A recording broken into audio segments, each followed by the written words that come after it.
Hello बच्चों, let's see the question. What are the main branches of physics? Now to answer this question, first we will discuss here the key concept, and here the key concept is classification of physics. तो यहाँ पे हम जब भी physics की study करते हैं तो वहाँ पे हमारे पास डिफरेंट लॉज एसोसिएटेड होते हैं.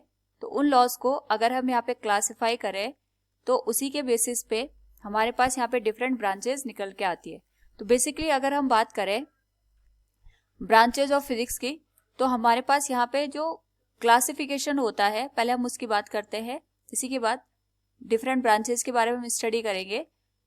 तो जो हमारे पास क्लासिफिकेशन होता है इसको हम on the basis of study दो पार्ट में डिवाइड करते हैं. एक आता है हमारे पास यहाँ पे ब्रॉड लेवल पे, या फिर हम इसको कहेंगे मैक्रोस्कोपिक लेवल पे, तो हम इसको कहते हैं मैक्रोस्कोपिक क्लासिफिकेशन. और दूसरा आता है हमारे पास यहाँ पे माइक्रोस्कोपिक क्लासिफिकेशन. तो मैक्रोस्कोपिक क्लासिफिकेशन बेसिकली हमारे पास डिपेंड करता है लैबोरेटरी या फिर हमारे पास जो टेरेस्ट्रियल ऑब्जेक्ट्स होते हैं उनके बेसिस पे जो हम डिफरेंट टाइप के यहाँ पे लॉ बनाते हैं, या फिर हमारे पास एस्ट्रोनॉमिकल जो डिफरेंट बॉडीज होती है उनकी स्टडी करके हमारे पास जो लॉ निकल के आते हैं उन्हें हम मैक्रोस्कोपिक स्टडी या मैक्रोस्कोपिक क्लासिफिकेशन में यहाँ पे पुट कर देते हैं. और इसी बेसिस पे जो हमारे पास यहाँ पे फर्स्ट ब्रांच बनती है इसे हम यहाँ पे, या फिर फर्स्ट हम यहाँ पे क्लासिफिकेशन करते हैं, it is known as classic physics. और जो क्लासिक फिजिक्स के अंदर हमारे पास यहाँ पे ब्रांचेस निकल के आती हैं, we can say those are mechanics, जिसमें हम यहाँ पे लॉज के बारे में स्टडी करते हैं ऑफ द मोशन, या जो ग्रेविटेशनल फोर्स होता है डिफरेंट टाइप के हमारे पास यहाँ पे जो रिलेशन निकल के आते हैं, सर्कुलर मोशन हो गया या फिर हमारे पास यहाँ पे एंगुलर मोशन होता है. तो इन सब की स्टडी हमारे पास मैकेनिक्स के अंदर आती है. नेक्स्ट इसमें जो ब्रांच बनती है इट इज इलेक्ट्रोडायनेमिक्स. तो इलेक्ट्रोडायनेमिक्स में हम यहाँ पे स्टडी करते हैं चार्ज की, फ्लो ऑफ चार्ज की, स्टैटिक नेचर की, और उसके यहाँ पे फ्लो ऑफ नेचर की. तो इसी बेसिस पे हमारे पास जो इलेक्ट्रोडायनेमिक्स होता है उसमें हम इलेक्ट्रिक फील्ड, इलेक्ट्रिक करंट और साथ में मैग्नेटिक फील्ड की स्टडी करते हैं.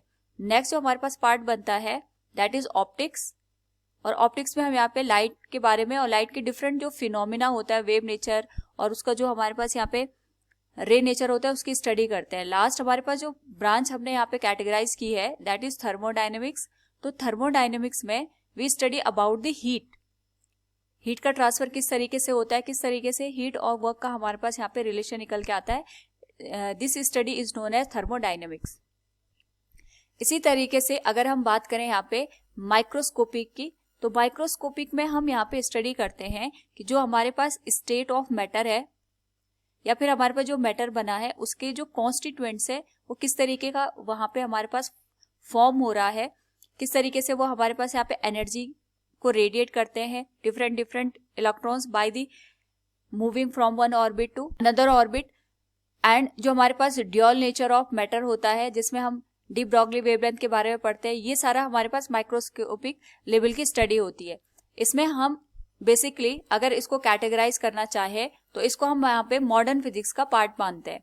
एंड जो मॉडर्न फिजिक्स में हमारे पास ब्रांचेस होती हैं, अगर हम उनको कैटेगराइज करना चाहते हैं तो वो हमारे पास आता है एक तो क्वांटम मैकेनिक्स, दूसरा हमारे पास यहाँ पे आता है जो सेमीकंडक्टर फिजिक्स होती है, वो भी हमारे पास मॉडर्न फिजिक्स या फिर हम कह सकते हैं माइक्रोस्कोपिक स्टडी को इंडिकेट करता है. और इसमें जो भी क्वांटम थ्योरी हमारे पास बनती है सारा का सारा हमारे पास मॉडर्न फिजिक्स की पार्ट बनते हैं. So from the given question we have discussed different branches of the physics. Hope all you understood it. Thank you and best of luck.